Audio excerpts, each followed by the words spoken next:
जीवन में चुनाव का अपना एक विशेष महत्व है। चुनाव छोटा हो या बड़ा हो, उसके निर्णय पर ही पूरे देश की दिशा तय होती है।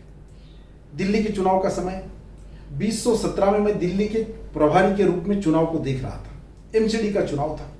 राष्ट्रीय अध्यक्ष अमित शाह जी के नेतृत्व में वो चुनाव हमने लड़ना था। उनके साथ हमारे अलग अलग मीटिंगों का दौर चलता था।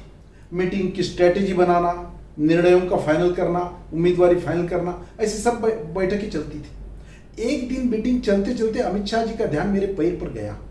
तब मेरे पैर को थोड़ी सूजन आती थी, वेरिकोज वेन्स का प्रॉब्लम था। तुरंत बैठक का ध्यान उसकी ओर आकर्षित करते हुए उन्होंने पूछा, श्याम जी आपके पैर को सूजन आई है, आप क्या कर रहे हो? मैंने कहा हाँ थोड़ी बीमारी है, मैं चुनाव के बाद फुर्सत मिलती है उस पर काम करने वाला हूँ। अरे बोले उसको हल्के में मत लेना, उसका इलाज कराना है। बोला हाँ जरूर कराऊंगा। और हमारी बैठक चली। बाद में चुनाव खत्म हो गया, तीनों एमसीडी हम जीते, अच्छी तरह से जीते। और उसके बाद जब संगठन मंत्री रामलाल जी की मेरी भेंट हुई तो रामलाल जी ने मुझे पूछा, आप अपने पैर के लिए क्या कर रहे हो?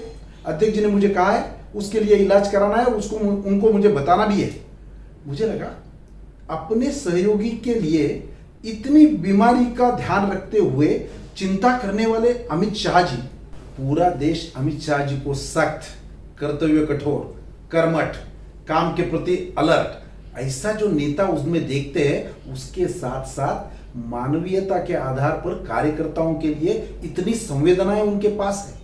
केवल बात आई गई नहीं हुई, वो इसकी चिंता कर रहे हैं और उसकी योजना बना रहे हैं। देश के गृह मंत्री अमित शाह जी का आज जन्मदिन, उनके इस जन्मदिन के शुभ अवसर पर मैं उनको शुभकामना देता हूं। वो दीर्घायु रहे, स्वस्थ जीवन जिए और पूरे देश को उनके नेतृत्व का लाभ मिलता रहे, यही मेरी कामना है। ना हथियार से मिलती है ना अधिकार से मिलती है, दिलों में जगह तो आपके व्यवहार से मिलती है।